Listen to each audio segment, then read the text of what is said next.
Halo teman-teman, selamat pagi, salam sehat selalu. Teman-teman, apa kabarnya di hari ini? Semoga semuanya dalam keadaan baik-baik saja. Oke teman-teman, di video saya kali ini saya ingin berbagi sedikit tips atau langkah-langkah awal bagaimana kita atau teman-teman mengalami kasus kulkas, terutama kulkas satu pintu atau kulkas keluarga yang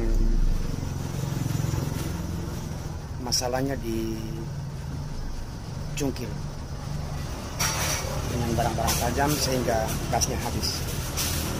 Oke teman-teman, kita lanjutkan saja ke video selanjutnya. Semoga teman-teman bisa mendengarkan penjelasan saya bagaimana kita. Oke teman-teman, jadi kulkasnya seperti ini teman-teman, kulkas satu pintu. Jadi kulkas ini kasusnya adalah dicungkil seperti ini teman-teman. Teman-teman bisa lihat sendiri, kulkas ini dicungkil, kemudian pemiliknya menambalnya menggunakan lem Korea atau lem Alteco teman-teman. Oke, jadi untuk kasus seperti ini saya perlu informasikan kepada teman-teman bahwa ketika Anda melakukan hal seperti ini berarti bisa mengakibatkan kulkas teman-teman itu akan berakibat fatal atau kerusakannya akan semakin parah. Kenapa saya katakan begitu teman-teman? Yang pertama saya mau bilang, kulkas kebanyakan kalau sudah kena cungkil benda-benda tajam itu, yang pertama itu pasti airnya itu sudah masuk dalam pendingin teman. Kenapa saya bilang air masuk teman-teman? Jadi ketika orang mencungkil evaporator ini, itu disebabkan karena terlalu banyak es atau barang yang kita mau ambil itu terlalu banyak es sehingga dia melekat di evaporator ini teman-teman. Kemudian kita cungkil, waktu itu banyak es, dan ketika teman-teman mencungkil dan evaporator ini lubang, gasnya itu akan keluar teman-teman. Dan pada saat yang sama kulkas itu tidak akan dingin lagi. Lalu apa yang terjadi? Evaporator ini tidak akan dingin dan esnya ini akan mencair dan akan menjadi air. Jadi ketika esnya mencair itu, dia menjadi air dan airnya itu akan masuk ke dalam evaporator ini teman-teman. Lalu kenapa saya katakan tadi jangan dilem? Karena ketika teman-teman mengelemnya itu, di dalam ini masih ada air. Nah, itulah kebiasaan yang sebenarnya tidak boleh teman-teman lakukan, karena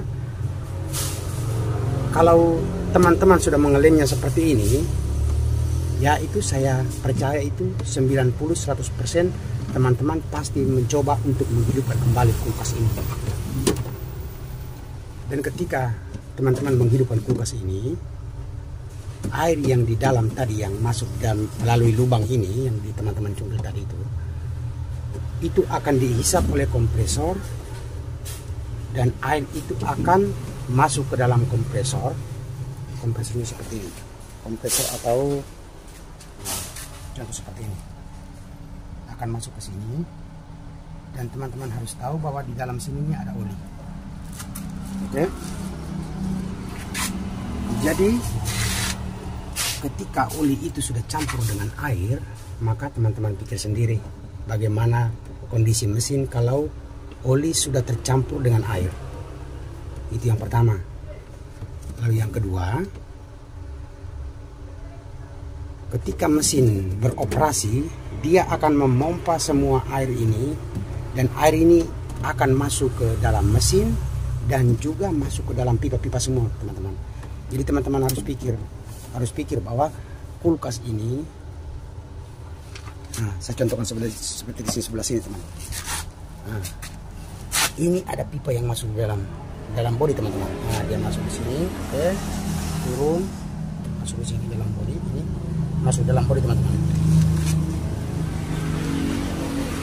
Dan ketika air masuk di dalam pipa body, teman-teman harus pikir bahwa kebanyakan pipa yang digunakan di kulkas ini, yang untuk kulkas sekarang itu kebanyakan mereka pakai pipa biasa. Jadi teman-teman pikir sendiri bagaimana efeknya ketika air itu masuk dalam pipa, dan pipa itu akan bisa menjadi karat, dan lama-kelamaan pipa itu akan berkarat dan akan bocor.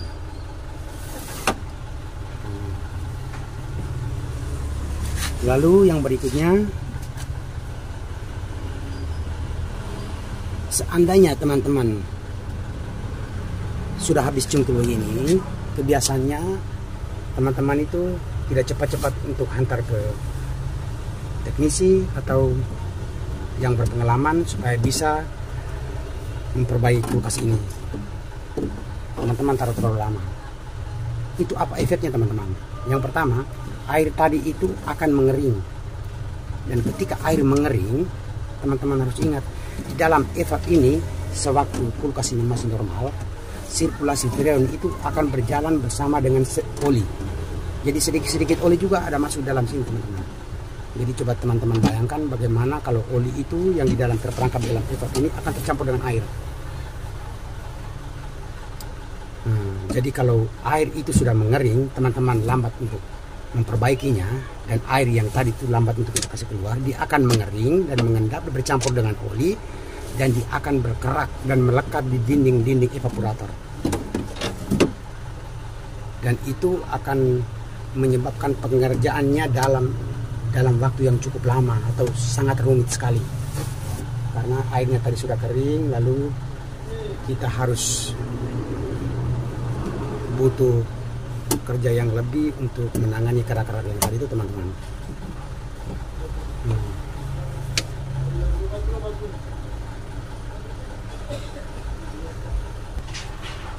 Jadi kira-kira bagaimana teman-teman tipsnya kalau mengalami kasus kulkas bocor seperti ini atau dicungkil?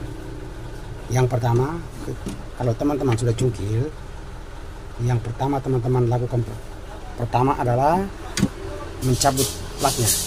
Plaknya seperti ini teman-teman.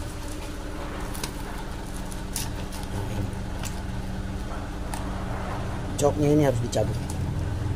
Oke. Kalau sudah dicabut, teman-teman harus berusaha untuk ya sekurang-kurangnya untuk menutupi lubang ini dengan kain kah atau dengan apakah. Kemudian es yang di dalam sini teman-teman kasih bersihkan, tapi jangan dicungkil lagi. Tapi kalau kulkas ini tidak dingin ya jelas ya lama kelamaan dia akan mencair sendiri, dan teman-teman bersihkan semua. Kemudian teman-teman bersihkan semua habis, lap dia kasih bersih.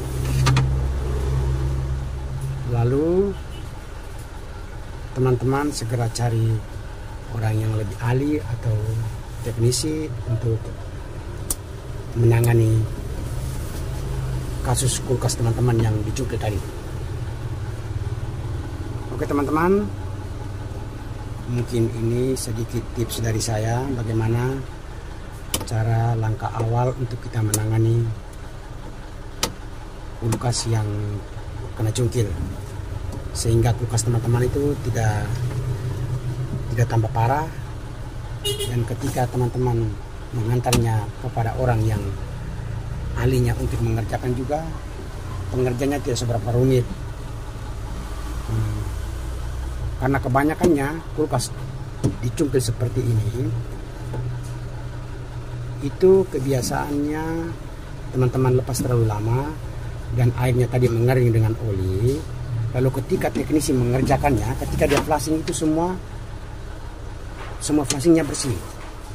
Ternyata kerak-kerak yang kering ini nih, dia belum terbuka teman-teman. Jadi kadang-kadang teknisi pikir oh ini sudah bersih, sudah aman. Akhirnya teknisi tersebut mengisi freon, lalu kemudian mengoperasikan kulkas ini.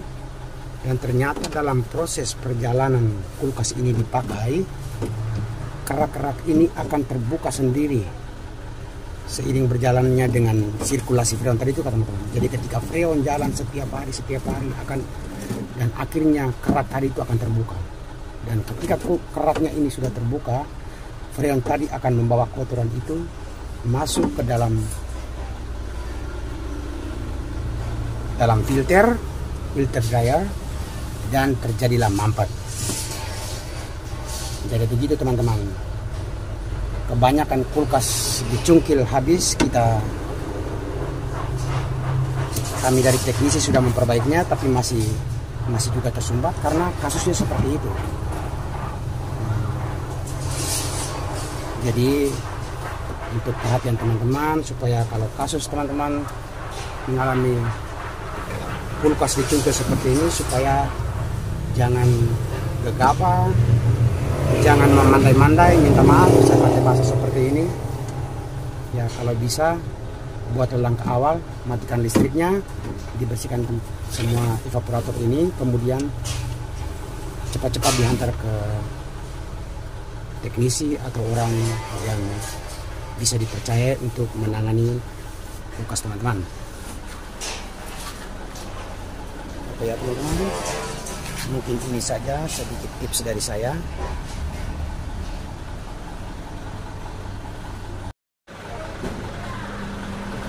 Mungkin ini sedikit dari saya, mungkin sedikit bisa membantu teman-teman untuk menangani masalah teman-teman punya kulkas yang tercungkil. Semoga video ini bermanfaat. Kalau teman-teman mau lihat video saya selanjutnya, jangan lupa follow saya, subscribe, like, komen di channel saya, supaya teman-teman bisa melihat bagaimana proses pengerjaan kulkas satu pintu yang tercungkil. Oke teman-teman, sekian saja info dari saya. Kurang dan lebihnya saya mohon maaf. Dan sekiranya ada teman-teman yang mempunyai pengalaman yang lain, ya silakan. Saya tidak mengatakan bahwa cara saya ini yang paling benar. Mungkin teman-teman juga ada cara lain yang mungkin lebih baik, ya silakan masukkan ke saya, dan kita sama-sama berbagi pendapat dan ilmu. Dan sekian dari saya, salam hormat, salam sukses selalu, salam hebat luar biasa. Terima kasih.